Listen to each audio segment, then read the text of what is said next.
It's in the name.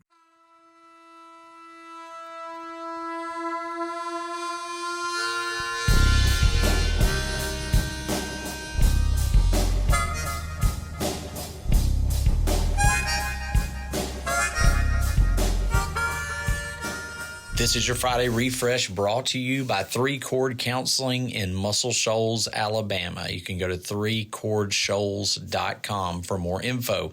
This weekend is one of the most anticipated weekends of the year for me. 9 years ago, Kenya and I attended the very first Ministering to Youth Conference, or M2Y, in Orlando, Florida. My friend Brian Staron had invited me to join the board for this new event to encourage anyone who worked with young people in the church. I gladly accepted it, and it's been rolling along ever since. We did Orlando 1 year, Chattanooga 1 year, Pigeon Forge for 5 years, Knoxville last year, and then Heritage Christian in Florence, Alabama for this year's conference. This year's theme is To This Day. The theme is taken from the book of Joshua, and Andrew Itzen did a great job kicking things off with talking about that hero of the faith. Joshua had led the children of Israel to the Jordan River and through the Jordan. As they went through the river on dry land, they were instructed to collect 12 stones to set as a reminder for the generations that would follow. When the author tells the story from the past, he makes sure to point out the fact that they remain there, those stones, to this day, Joshua 4:9.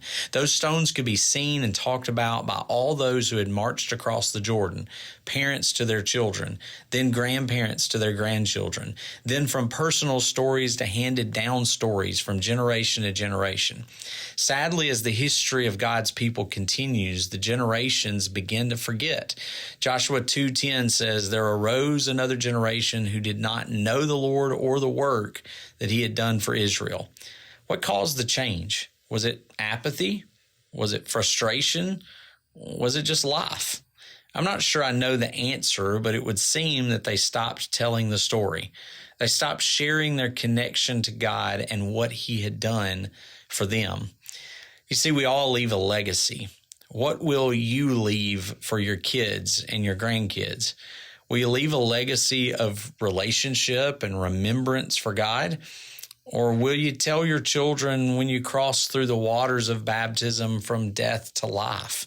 Will you share with your grandchildren all the times that God fought your battles? Or will you leave a legacy that will be completely unrelated to God? When people speak of your life in 20 or 50 or 100 years, will they be saying to this day their faith stands as an example of how to live? Or will that future generation be one of which it will be said, there arose another generation that did not know?